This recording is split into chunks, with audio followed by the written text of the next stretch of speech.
I was born in Zagreb, Croatia, and I was very lucky to have resources of education that I did because my father was a veterinarian, my mom was a teacher.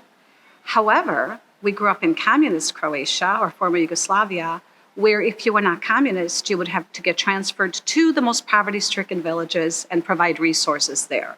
So as a result, I saw firsthand what poverty did as my father did to children, as my father was transferred to some of these villages as a country veterinarian, and as my mother taught fifth grade and other grades, whatever was needed, she would do because we were so limited on resources there.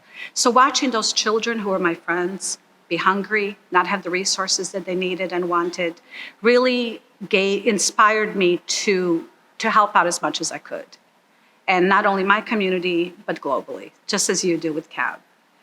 So as a working mom, I don't have a lot of time to volunteer. I don't have time to, start a foundation. But as a former social work major, I really want to give back. So as my good friend, I was so happy to see you and Vic start Children Across Borders because that was near and dear to my heart. It was instilled in me always that we need to give back. As an immigrant, also, like you are, I understand what it's like in your home country and how the needs in Tampa even are really needed and lacking those resources.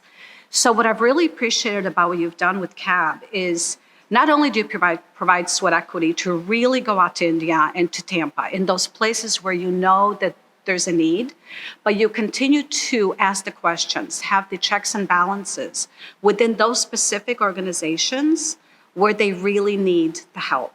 Now, things change. They're not always the same.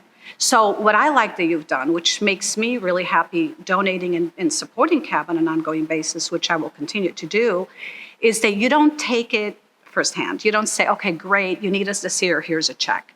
You go to those organizations and you do hold them accountable on a regular basis. Before you hand them that check, before you provide any resources to them, you say, do they still need us? Has the organization changed? How is it run?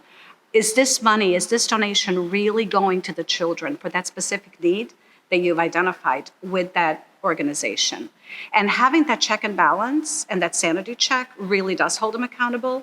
So I feel that my support of CAB will just continue to grow as I have more time into potential future retirement and providing you with more resources and support because you are doing those things. Those are important things and those are the things that will help us grow.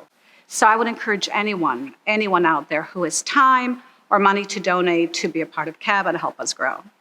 The other thing I've noticed that you do, Shamila, which I believe is quite unique, is you really spend the time understanding the organization and how they run within the specific program. So you tie that specific program down to the child level.